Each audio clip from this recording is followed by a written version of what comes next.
ব্লগটা হচ্ছে আসগর আলী হাসপাতালের ঠিক পাশে যেই ব্র্যাক ব্যাংকের এটিএম বুথ আছে সেখান থেকেই শুরু করলাম। আপনার হলো আমাকে এখন একটা ভিন্ন ককপিটে দেখতে পাচ্ছেন। কেন দেখতে পাচ্ছেন সেটা আস্তে আস্তে এক্সপ্লেন করব। এর পিছনে একটা ট্র্যাজিক স্টোরি আছে। সো সব মিলাইয়ে আমার মাঝখানে যে ফিলিংসটা কাজ করতেছে সেটা খুব একটা ভালো কাজ করতেছে ব্যাপারটা এমন না। আপনারা হয়তো অনেকে ককপিট দেখে বুঝে গেছেন এটা হলো জিক্সার এফআই এবিএস। আমি চালাইতে খুব একটা অভ্যস্ত না, এই জন্য কেমন যেন একটু আনইজি লাগতেছে। তবে অনেকক্ষণ চালাইতে হবে, অনেকক্ষণ চালালে হয়তো আমার হাতটা ক্লিয়ার হবে। হাইওয়েতে উঠে নিই, তারপর আপনাদের সাথে কথা বলি কই যাচ্ছি, কেন যাচ্ছি, কীভাবে যাচ্ছি, এটা পিছনে হিস্টোরি সব কিছু। পুরো দোস্তর হাইওয়েতে উঠে গেছি। আকাশটা কালার দেখতে পাচ্ছেন, আকাশের মাঝখান থেকে হলো সূর্যটা উকি দেওয়ার চেষ্টা করতেছে। কি সুন্দর একটা দৃশ্য আমি দেখতে পাচ্ছি। ক্যামেরায় হয়তো আপনারা দেখতে পারতেছেন। সামনে হাইওয়ে একদম ফাঁকা।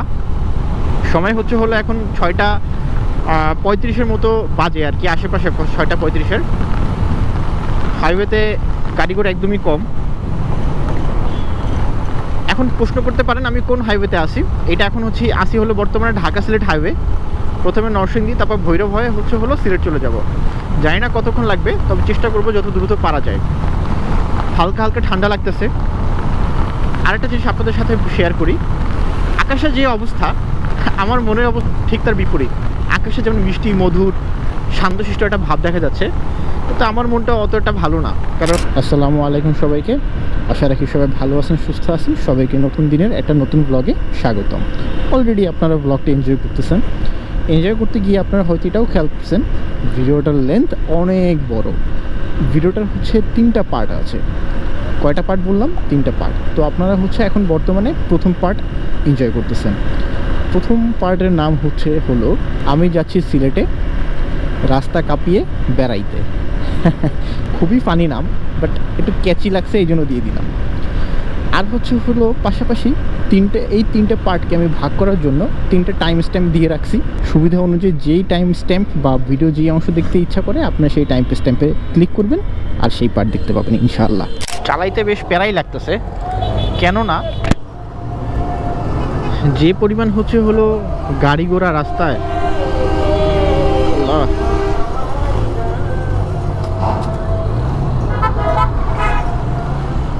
চালানো মুশকিল। আলহামদুলিল্লাহ সিলেট এই নিয়ে হলো আমার কিন্তু প্রথমবার যাওয়া এমন না। আগেও একবার গেছি, কিন্তু তখন হলো একদম ঘুটঘুটে কালো অন্ধকার রাতের মধ্যে গেছি। অ্যাজ এ রেজাল্ট এই রাস্তাগুলো আমি কোনো কিছুই টের পাই নাই, কিছু বুঝতে পারি না কই দিয়ে কীভাবে গেছে আল্লাহই জানে ভালো। এইবার একদম ভরপুর দিনের আলোতে যাওয়ার কারণে সব কিছু ক্লিয়ার কাট, স্পষ্ট, সুন্দর সব কিছু বুঝতেছি। রাস্তা মাঝখান থেকে চিকন হয়ে যায়, তারপর আবার হলো সুন্দর হয়ে যায়, এরকমই চলতেছে। এতক্ষণ হলো ভৈরবে রিসোর্ট সামথিং, হ্যাঁ জান্নাত রেস্টুরেন্ট অ্যান্ড রিসোর্টে কিছু সময় কাটালাম, কফি খেলাম, একটা স্টোরি আপলোড দিলাম। ভৈরব এখন ক্রস করতেছি আল্লাহর রহমতে। আল্লাহ সুস্থ স্বাভাবিকভাবে নিচ্ছে আমাকে সিলেট, এটাই অনেক। রোদ একদম মাথার উপরে উঠে গেছে। সময় হলো 8:20 বাজে। তো আমার ইচ্ছা হলো 12টার মধ্যেই পৌঁছে যাওয়ার, আশা রাখি পারবো। এখন দেখি তো কত কিলো বাকি, দেখার তো সিস্টেম নাই।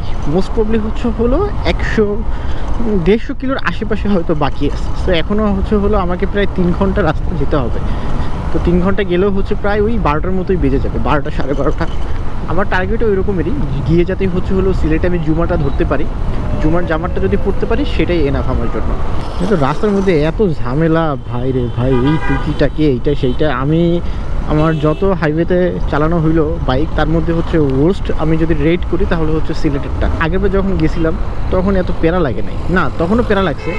তবে বৃষ্টির মধ্যে নেচারটা খুবই সুন্দর ছিল, তো ওই জন্য হলো আমি অনেক বেশি রেটিং দিয়ে ফেলছিলাম। বাট না, আমি ভুল করছি, আসলে এত রেটিং দেওয়া উচিত হয় নাই। কিন্তু কথা হলো সিলেট কোন দিকে, সোজা না কোন দিকে বুঝতেছি না। আর এতগুলো হলো চৌরাস্তা, বোঝাও একটু টাফ। মনে তো হয় সোজাই, আল্লাহ জানে কোন দিকে। সামনে গিয়ে দেখি তুই একটা সাইনবোর্ড দেখা যাচ্ছে, ওই সাইনবোর্ডের দিকে তাকালেই হয়তো বুঝতে পারবো। আর রাস্তা মনে করেন এই যে এরকমেরই, একটু ভালো একটু খারাপ না, রাস্তা ম্যাক্সিমাম ভালো পেয়েছে। ও কি বাসের অবস্থা এমন কেন লেখা বুঝতেও তো পারতেছি না। হবিগঞ্জ, ব্রাহ্মণবাড়িয়া, আশুগঞ্জ, হ্যাঁ সিলেট সোজাই, ঠিক আছে। সিলেট আর এখান থেকে দেখাচ্ছে 161 কিলো। এটা আমার মনে হয় বেশি দেখাচ্ছে, এত কিলো আসলে বাকি নাই। পাশাপাশি হচ্ছে হলো 400 টাকার অপটেনও নিয়ে নিছি। যতটুকু ছিল বাইকে অতটুকু দিয়ে হচ্ছে হলো অনেকখানি চালাই আসতে পারছি, আর অনেকখানি যেতে পারতাম, তাও রিস্ক নিলাম না। আবার সিলেটে গিয়েও হচ্ছে হলো অনেকখানি চালাইতে হবে, তাই ভাবলাম যে একবারে কিছুটা বেশি ভরেই নিই। আমাকে হচ্ছে হলো এই ব্রিজটা হচ্ছে মাগনা পার হইতে হবে। মাগনা পার হওয়ার সিস্টেম হচ্ছে হলো ওই যে বাইকের ভাইটাকে ফলো করি, আমাকে ফলো করলে বোঝা যাবে মাগনা কীভাবে পার হইতে হয়।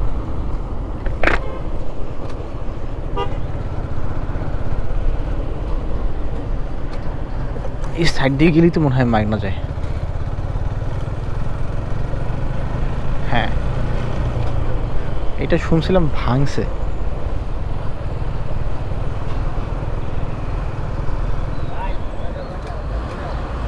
ওইটাই তো মনে হয় না।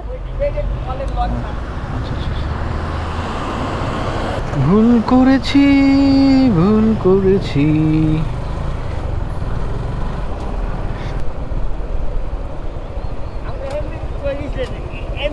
আমি তো প্রথম আসছি না, আমি তো জানি না, এই জন্য।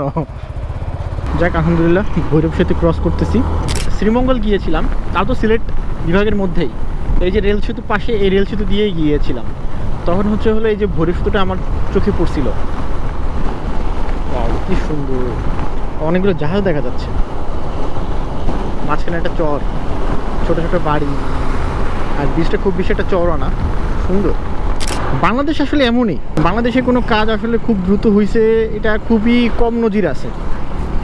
যেমন এই যে সিলেট মহাসড়কটা দেখতেছেন, ঢাকা সিলেট হাইওয়ে, এটা আমি কয়েক মাস আগে যখন আসছিলাম লাস্ট বৃষ্টির সিজনে, যেমনটা দেখছিলাম ওমনটাই দেখতেছি। রাস্তা দুই পাশ কাটা, জমি অধিগ্রহণ হয়তো হয়ে গেছে, রাস্তাঘাটের কাজ একটু কাটাকাটি করা শুরু করছে, কিন্তু যেমনটা পড়ে থাকতে দেখছিলাম আগে, এখনও তেমনটাই পড়ে আছে দেখতেছি।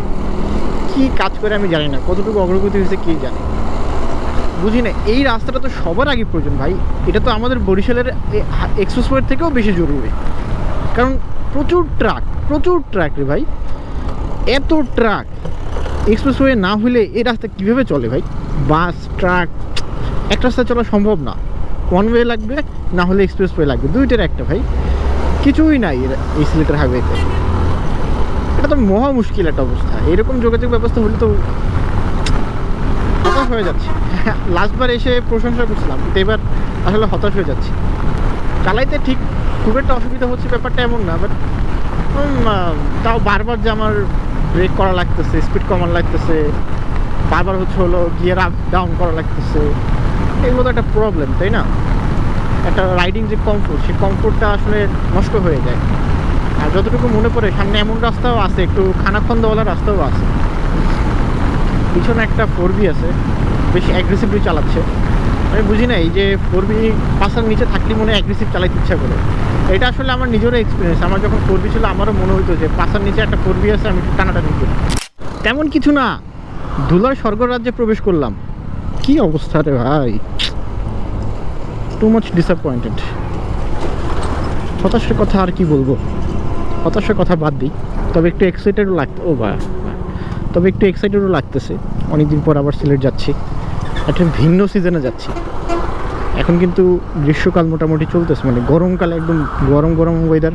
এই ওয়েদারে কখনো হচ্ছে হলো সিলেট তো যাই নাই, গেছিলাম তো একবারই, সেটা তো হচ্ছে হলো ঠান্ডার বৃষ্টির সময়।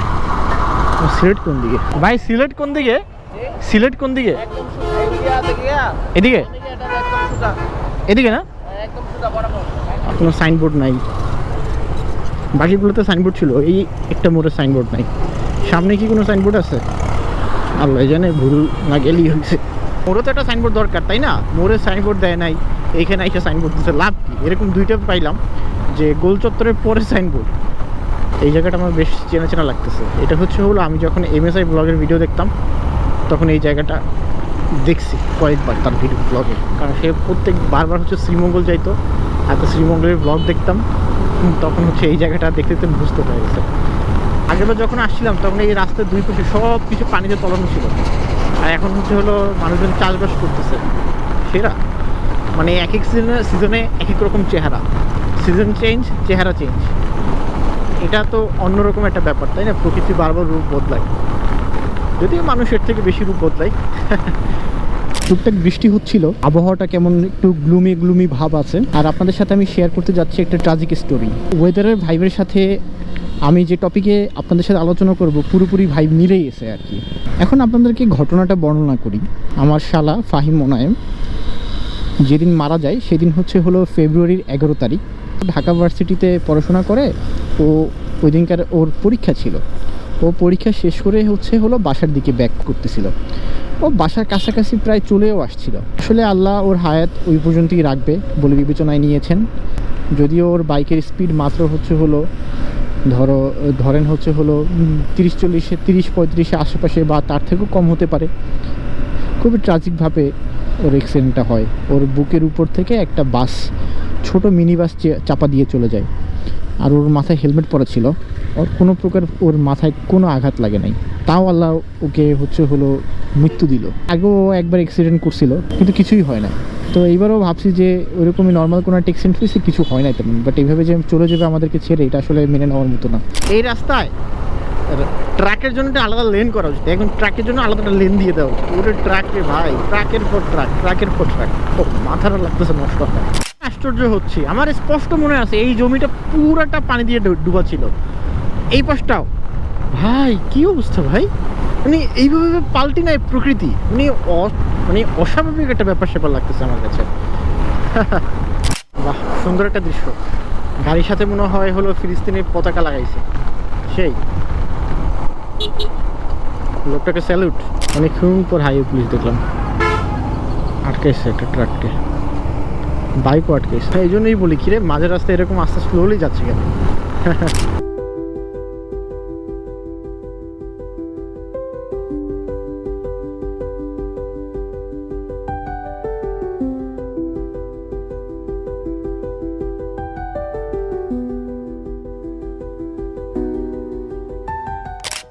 আর বোধ হয় 50 কিলোর মতো বাকি। তবে এই লাস্ট 50 কিলো বোরিংই লাগবে চালাইতে। আমি চেষ্টা করতেছি বোর্ডম কাটানো, কীভাবে কাটাবো জানি না, তাই ভাবলাম একটু আপনাদের সাথে কথা বলি। ওই যে দেখা যাচ্ছে 49 কিলো বাকি, সময় লাগবে না যেতে। দেখতে পাচ্ছেন 10:46, আসলে 10:46 বাজে নাই, বড়িটা একটু ফাস্ট। আর রাস্তা সিলেটের আসলে স্মুথ না, উঁচা নিচা আসেই, শরীরটা ঝাঁকি লাগতেই থাকে ভাই। আলহামদুলিল্লাহ চলে আসছি সিলেট শহরে। ইয়েস, আর মাত্র 3 মিনিট লাগবে যাইতে আমার ডেস্টিনেশনে পৌঁছাইতে। ডেস্টিনেশন বলতে আপুর বাসা। আগেবার যেখানে এসে সিলেট উঠছিলাম সেখানেই আর যাচ্ছি আবার। এই তো এই ব্রিজটা পার হয়ে একদম সোজা গেলেই আপুর বাসা। কি যে শান্তি, আপুর বাসাটা একদম কাছে, খুব ভালো হয়েছে আর কি, একটা ভালো লোকেশন। আপু ফোন দিছিল কিন্তু আসলে ধরতে পারিনি, ভাবছে একবারে গিয়েই ফোনটা দিব। আর 900 মিটার। ঠিক আছে, এই পর্যন্তই রাখি তাহলে। এখান থেকে শুরু হতে যাচ্ছে ভিডিওটার সেকেন্ড অংশ। এই অংশের আমি টাইটেল রেখেছি বাঁচবো আর কতদিন, ঘুরি ফিরি সারাদিন। এখন সিলেট যেহেতু আসছি, নিশ্চয়ই সিলেট আমি তো আর একা ঘুরবো না, সাথে হয়তো কেউ না কেউ থাকবেই। কাকে নিয়ে ঘুরবো তার পরিচয় আপনারা একটু পরেই জানতে পারবেন। সময় এখন বিকাল 4:50-এর কাছাকাছি বাজতেছে। সিলেট শহরে ঘোরাফেরা করতেছি। এখন যাকে নিয়ে ঘুরবো সে আমার বন্ধু ফাহিম ফয়সাল। জানেনই তো, সিলেটে আসলে যার সাথে সবসময় ঘোরাফেরা হয়, যার সাথে সবসময় সব জায়গায় যাওয়া হয়, সব কিছুতে হেল্প করে সিলেটে, সেই একমাত্র ব্যক্তি সে ফাহিম ফয়সাল। মানে এখানে দাঁড়ায় কল দিই।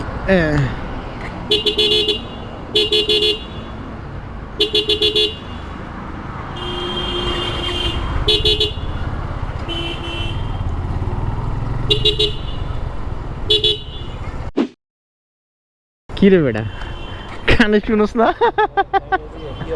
আলহামদুলিল্লাহ। তুই একলা আছে কি ভিতরে? এই তোট আহা, বাইক তাহলে পার্ক করি। সামনে ভাঙ্গা রাস্তা, পাশে গুগল ম্যাপ সেট করা। আমার পিছনে আমার বন্ধু ফাহিম ফয়সাল আছে। সামনে দেখতে পাচ্ছেন কি সুন্দর একটা পাহাড় আর পাহাড়। এটা বোধহয় মেঘালয়ের পাহাড়, হইতে পারে, শিওর না। কিন্তু রাস্তার যে অবস্থা, পাহাড় থেকে পাহাড় দেখে মনটা ভরে আর রাস্তা দেখে মনটা খারাপ হয়, ব্যালেন্স হয়ে যাচ্ছে আর কি। ওরে আল্লাহ, কি রাস্তা রে! তবে যাচ্ছি একটু কষ্ট করে হলো, মন বলতেছে যে এখানে যাচ্ছি কষ্ট করে, জায়গাটা অসাধারণ হবে, অনেক সুন্দর হবে, মনে তো তাই বলতেছে। তবে যে আসলে বুঝতে হবে, সিলেট থেকে আমরা রওনা দিয়ে আসছি সুনামগঞ্জ হাইওয়ে দিয়ে, তারপর হচ্ছে হলো একটা ব্রাঞ্চের রাস্তায় ঢুকে গেছি, আর দেখেন ব্রাঞ্চের রাস্তার অবস্থা, এমনই অবস্থা। জি, আপনারা ঠিকই শুনেছেন, আমরা বর্তমানে এখন সুনামগঞ্জ আসছি, কিন্তু সমস্যা হচ্ছে সুনামগঞ্জ আসার কোনো ভিডিও নাই। সুনামগঞ্জের হাইওয়ে কেমন, আশেপাশের পরিবেশ কেমন, প্রকৃতি কেমন, আমার একটা পার্সোনাল রিভিউ আছে না, প্রত্যেকটা হাইওয়েতেই আমি যাই আর একটা আমার পার্সোনাল রিভিউ বলে থাকি সেই হাইওয়ে সম্পর্কে। তো সেই রিভিউটা দেওয়া আসলে সম্ভব হচ্ছে না আজকে, কারণ কোনো প্রকার ভিডিও করিনি। এখন প্রশ্ন হচ্ছে হলো কেন ভিডিও করেন নাই? এর উত্তরও খুব সহজ। পুরো পথে সিলেট থেকে সুনামগঞ্জ বাইক চালিয়েছে বন্ধু ফাহিম ফয়সাল, আর আমি তো ছিলাম পিছনে বসে ভিডিও কীভাবেই বা করবো, তাই না? এজ এ রেজাল্ট সুনামগঞ্জের হাইওয়ে সম্পর্কে আপনারা কোনো ধারণা পেতে যাচ্ছেন না। তবে এতটুকুই এনশিওর করতে যাচ্ছি, আপনারা ধৈর্য ধরে দেখুন ভিডিওটা, দ্বিতীয় পার্টের মজা এখনই মাত্র শুরু হতে যাচ্ছে। অসাধারণ সুন্দর রাস্তা, আর এক সাইডে কি সুন্দর পাহাড়, এগুলো মানে মেঘালয় পাহাড়। ভাই, আর দুই পাশে ধান খেতই তো মনে হয়, হ্যাঁ ধান লাগাইছে মাত্র। ভাই কি রাস্তা, এই রাস্তা মানে করতেছে। এই যে ভেকু টেকু দেখতেছি, ব্রিজ দেখতে পাচ্ছেন, এই ব্রিজটা যদি থাকতো এখন হচ্ছে আমাকে একটা বাড়তি কষ্ট করতে হতো না। ব্রিজটা অর্ধেক হয়ে বসে আছে, এখনো হচ্ছে না বাকিটুকু হলেই এই জায়গায় মানুষের কষ্টটা লাঘব হয়ে যেত, এই যে কষ্ট করে নৌকা দিয়ে পার হইতে হতো না। এখন আমাকেও হচ্ছে হলো কষ্ট করে নৌকা দিয়ে বাইকটাকে পার করতে হবে। বাইক মনে হয় এই দিক থেকে নামাতে হয়। নৌকা পার হবো কিভাবে, কোন নৌকা যাবে ওপারে?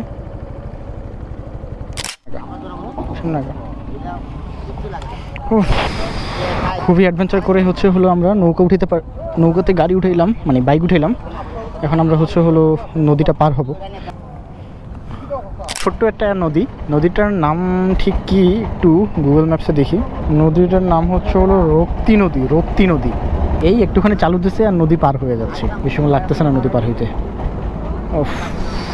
টায়ার্ড হয়ে গেছে আর কি, গিয়ে যে হচ্ছে হলো একটু ঝাপাঝাপি লাফালাফি করতে হবে এটা একদম নিশ্চিত। আমরা নদী পার হয়ে গিয়েছি, রক্তি নদী।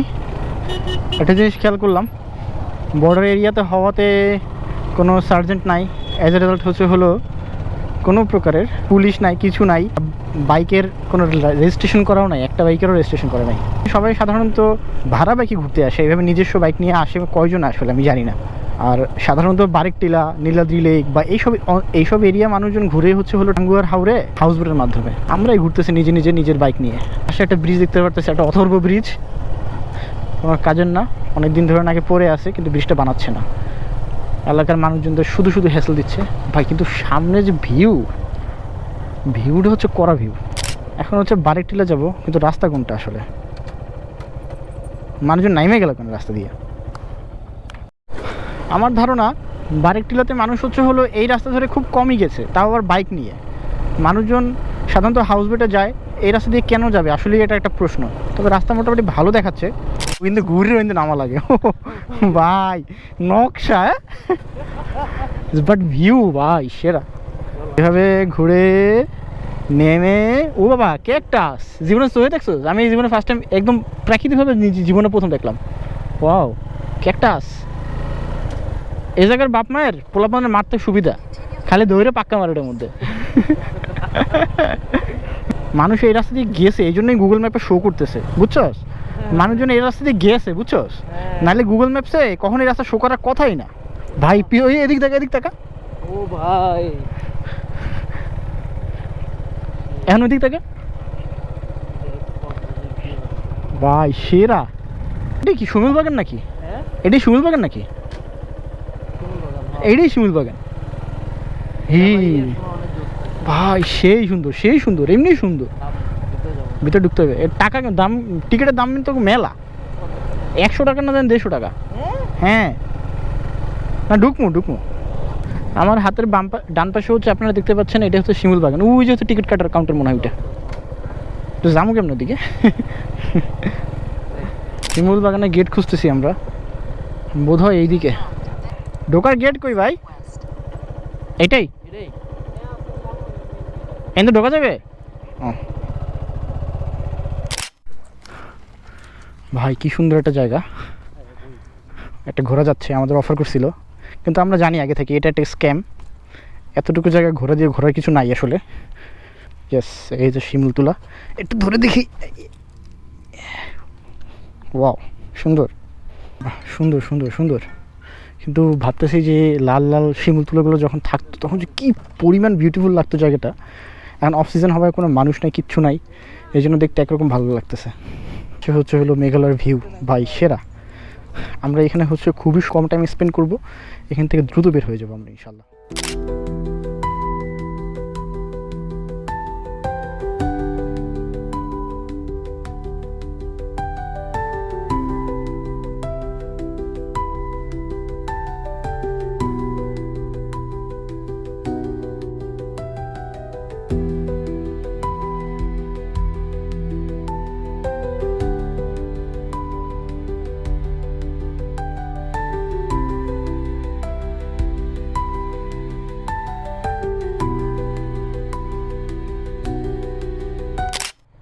আমরা শিমুল বাগান ঘুরলাম, আপনাদের কাছে কেমন লাগলো সেটা আপনারা একটু জানায়েন। এরপর হচ্ছে আমরা এখন নীলাদ্রি লেকের দিকে, নীলাদ্রি লেকে যাব। তার আগে আমরা আরেকটা ডেস্টিনেশন হয়ে যাব, সেটা হচ্ছে বারেকটিলা। অনেক ফেমাস একটা জায়গা, অনেক শুনছি জায়গাটার নাম। কোনো একটা নদী দেখাচ্ছে, এখান থেকে ক্রস করতেছি কিন্তু নদী কই? দেখ নদী দেখাইতেছেন একটা। হ্যাঁ আমিও কই কিরে নদী কই? ম্যাপে দেখাচ্ছে আমরা একটা নদী পার করতে হবে, কিন্তু আসলে তো কোনো নদী পারটার কিছুই করা লাগলো না। আমার ভিডিও দেখে আপনারা কিছুই বুঝবেন না। বেটার হচ্ছে আপনারা সবসময় লোকালদের জিজ্ঞেস করে আসবেন, গুগল ম্যাপ থেকে ম্যাপ দিয়ে যতটুকু আসা যায় আসবেন, তারপর মানুষদেরকে জিজ্ঞেস করতে করতে আসবেন। কারণ এইসব দুর্গম এরিয়া গুগল ভালো চিনবে না কোনো কালেই। এসবের জন্য লোকালদের উপরে ভরসা করা সব থেকে বেস্ট। এটাই কি বারেকটিলা মনে হয়?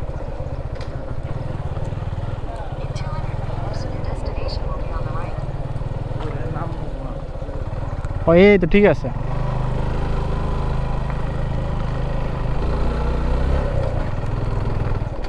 দেখছো দুই দিয়ে উঠতে পারতেছি না কিন্তু।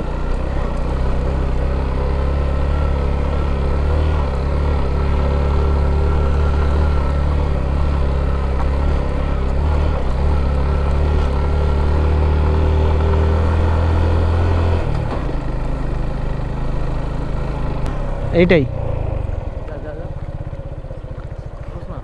ওই যে ওইটা ওইদিকে ভাই, বাড়িটা দিকে আরো সামনে নাকি? এটাই এটাই না? ওই যে আইসি উয়ে ফাইনালি বারেকটিলা আছে আছে।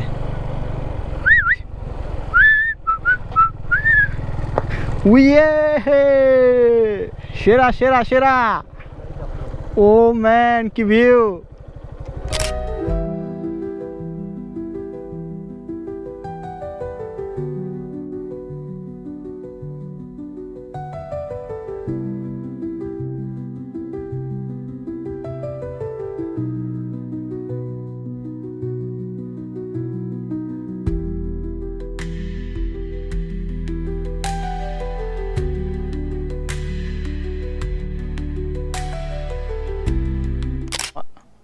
দেখতে পাচ্ছেন আমরা এখন বারেকটিলাতে।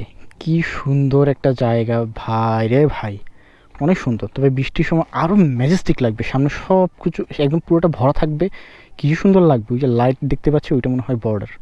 আমরা এখন হলো আমাদের নেক্সট ডেস্টিনেশন, আর আজকে সর্বশেষ ডেস্টিনেশন সেটা হচ্ছে নীলাদ্রি লেক। সেদিকে উদ্দেশ্যে আমরা রওনা দিয়েছি। আপনাদের মনে এই কোয়েশ্চেনটা কি এখন পর্যন্ত আসে নাই? আমার শালার বাইক নিয়ে আমি সিলেট কেন আসছি? আর আমার শালা যেহেতু এখন আর পৃথিবীতে নাই, তাহলে ওর বাইকের কি হবে এখন? আপনাদেরকে আগে ওর নামটা সম্পর্কে আইডিয়া দিই। ওর নাম মনে হয় আমি অলরেডি একবার বলে ফেলেছি, তাও আরও একবার বলি। ওর নাম হচ্ছে ফাহিম মোনায়েম। হ্যাঁ, বাইকটা আপনারা যা চিন্তা করতেছেন সেটাই বিক্রি করা হয়ে গিয়েছে। এখন বর্তমানে বাইকের মালিক হলো সিলেট মেডিকেল কলেজে পড়ুয়া আমার বন্ধু ফাহিম ফয়সাল। কি অসাধারণ মিল! আগে যে বাইকটা চালাতো তার নামও হচ্ছে ফাহিম, এখন যে বাইক চালাবে মানে নতুন যে মালিক সেও হচ্ছে, তার নামও ফাহিম। আল্লাহ আসলে কিভাবে কার কপালে কোনটা রাখছে, মানে আল্লাহ, এটা আসলে আল্লাহর কুদরত, আল্লাহর লীলা খেলা। আল্লাহ আসলে যা ইচ্ছা তাই করতে পারে, যা চান তাই হয়। আমাদের কোনো কন্ট্রোল নাই। তবে এখন আপনারা দোয়া করবেন যাতে করে বাইকের নতুন মালিক, নতুন ফাহিম যাতে হচ্ছে সুস্থ স্বাভাবিকভাবে বাইকটাকে চালাতে পারে। একটু ভয়ে ছিলাম রাস্তা খুঁজে পাবো কি না, বাট আমরা রাস্তা পেয়েছি আলহামদুলিল্লাহ। যত দ্রুত পারা যায় যেতে হবে। আমি এইখানে 2 সিজন খ্যাপ দিতে পারবো, বুঝছস?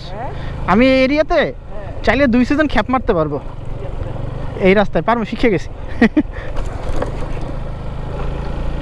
বৃষ্টি সিজনটা বাদে আর কি। ভাই নীলাদ্রি লেক কি সোজা?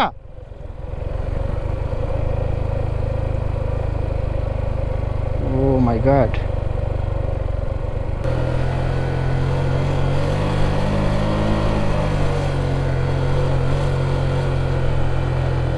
কি রাস্তা রে বাবা,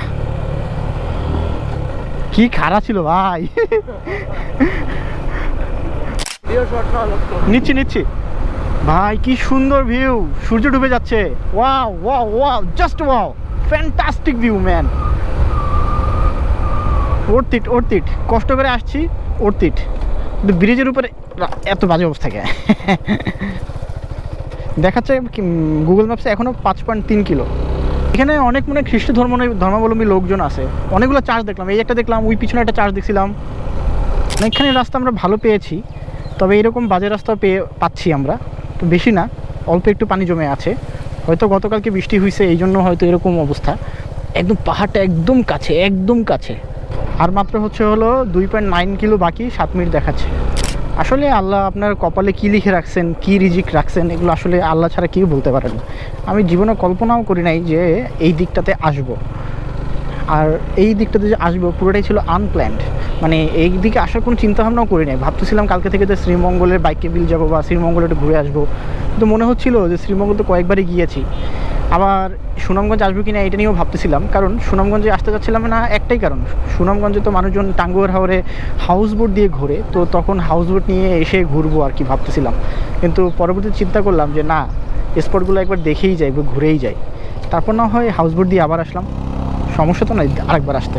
মনে হচ্ছে কাছে এসে পড়েছি, ছোটো ছোটো টিলা দেখা যাচ্ছে, ছোটো ছোটো টিলার উপরে লোকজন দেখতে পাচ্ছি, লোকাল লোকজন, গরু ছাগল, কত কিছু, সবাই সব কিছু উপভোগ করতেছে। এখানে যাদের বাসা বাড়ি তারা হয়তো ভিউ দেখে, কিন্তু ভিউ দেখে কি মানুষের পেট ভরে? আসলে এখানে সব কিছুই কষ্টকর আসলে।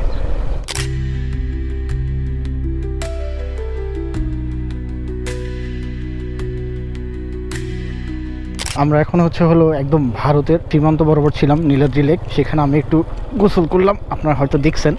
এরপর সেখান থেকে আবার যে রাস্তা ধরে আসছি সেই রাস্তা ধরে ব্যাক চলে যাচ্ছি, কারণ অল্টারনেট কোনো আর রাস্তা নাই, যে রাস্তা ধরে আসছি সেই রাস্তা ধরে ব্যাক করতে হবে। তবে ভাবছি তাড়াহুড়ো করবো না, ধীরে সুস্থে যাব, রাস্তাটা চেনা হয়ে গেছে তো এখন আর অত ভয়ের কিছু নাই বা রিস্ক নাই। আর লোকজনের আনাগোনা মোটামুটি আছে, একদম যে শুনশান নীরবতা ব্যাপারটা এমন না। আর বিজিবি আছে মনে হয়, সো প্যারা নাই। নীলাদ্রি লেকে এসে আমি গোসল করবো, এটা আমার একটা ড্রিম ছিল। সেই ড্রিমটা হলো আমি আলহামদুলিল্লাহ পূরণ করতে পেরেছি। তবে পূরণ করতে গিয়ে দেখা গেল সন্ধ্যা নেমে গিয়েছে, এখন বাকি রাস্তা তো ফিরে যেতে হবে আর কি, কিন্তু বাকি রাস্তা তো বেশ বন্ধুর, তার মানে বুঝতেই পারতেছেন যে টুকটাক অ্যাডভেঞ্চার করতে হবে। আর আমরা যে রাস্তা ধরে এসেছি সেই রাস্তা ধরে ব্যাক যাওয়ার কোনো ইচ্ছাও আমাদের নাই। আমরা একটা ভিন্ন রাস্তা দিয়ে ঢোকার চেষ্টা করবো ইনশাল্লাহ। চেষ্টা করেছি কিনা আর সফল হয়েছে কিনা আপনারা বাকিটা ভিডিওতে দেখতে পাবেন ইনশাআল্লাহ। যেহেতু সামনে হলো আমাদের জন্য অ্যাডভেঞ্চার অপেক্ষা করতেছে, আর রাস্তার অবস্থাও খারাপ, অনেক বাজে রাস্তা দিয়ে আমরা ফিরবো হয়তো, এই জন্য লাস্টের অংশের মানে তৃতীয় পার্টের টাইটেলের নাম রাখা হলো সাইরা দেমা কাইন্দাবাচি। পিওর অফরোডেড রাস্তা, আমরা টিলাগুলা স্কিপ করার জন্য হলো এই রাস্তা ধরে যাচ্ছি। বাঁশের একটা রাস্তা, এই রাস্তাটার জন্যই যত কষ্ট। চাচা চাচা এদিক দিয়ে কই যায়? বাদাঘাটা এদিক সুনামগঞ্জ যাবো, কোন দিক দিয়ে যাবো? এই দিক দিয়ে? আপনারা এই দিক দিয়ে দেন। এই যে না? এই বাদাঘাটা রাস্তা দিয়ে যাবো? হ্যাঁ, এই রাস্তা গিয়ে আসলে যাবেন বাতাঘাট। আচ্ছা আচ্ছা, বাদাঘাটা ব্রিজ আছে, কোনো নৌকা টোকা পারান লাগে? নৌকা একমাত্র ওই মেরসর। আচ্ছা ঠিক আছে। তাই এই দিকে গেলে নৌকা লাগবে না? না না, মেরসর গেলে আপনি নৌকা লাগবে, এসা আর নৌকা নাই। ও তাহলে এই রাস্তা দিয়ে গেলে কোনো নৌকা নেই? না। আচ্ছা ধন্যবাদ চাচা। পার হয়ে গেছি।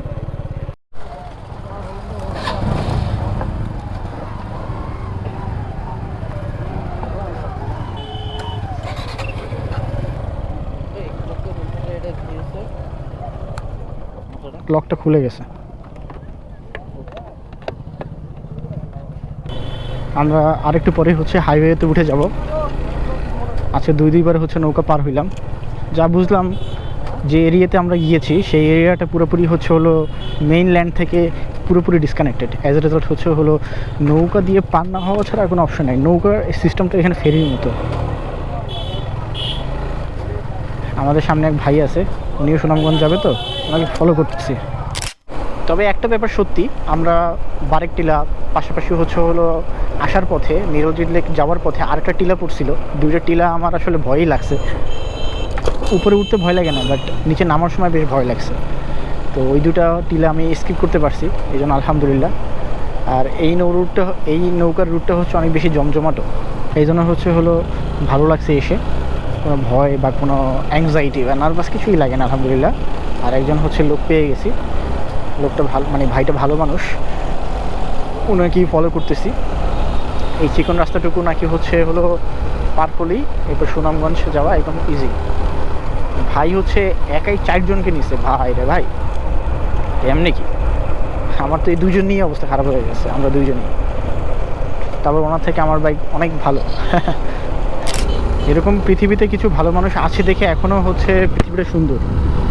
ভাই হচ্ছে হলো যদি হেল্প না করতো তাহলে একটু, মানে ওনার হেল্প আসলে খুব বেশি ম্যাটারও করতো না, তবে উনি যতটুকু হেল্প করছে দ্যাটস আসলে সেটা অনেক বেশি। কারণ অপরিচিত একটা জায়গায় অপরিচিত একটা মানুষ আপনাকে হেল্প করবে, এটা আসলে ভাবাটা একটা বোকামি টাইপের সেরি, মানে হেল্প করবে কি না এটা একটা বিশাল সন্দেহের ব্যাপার।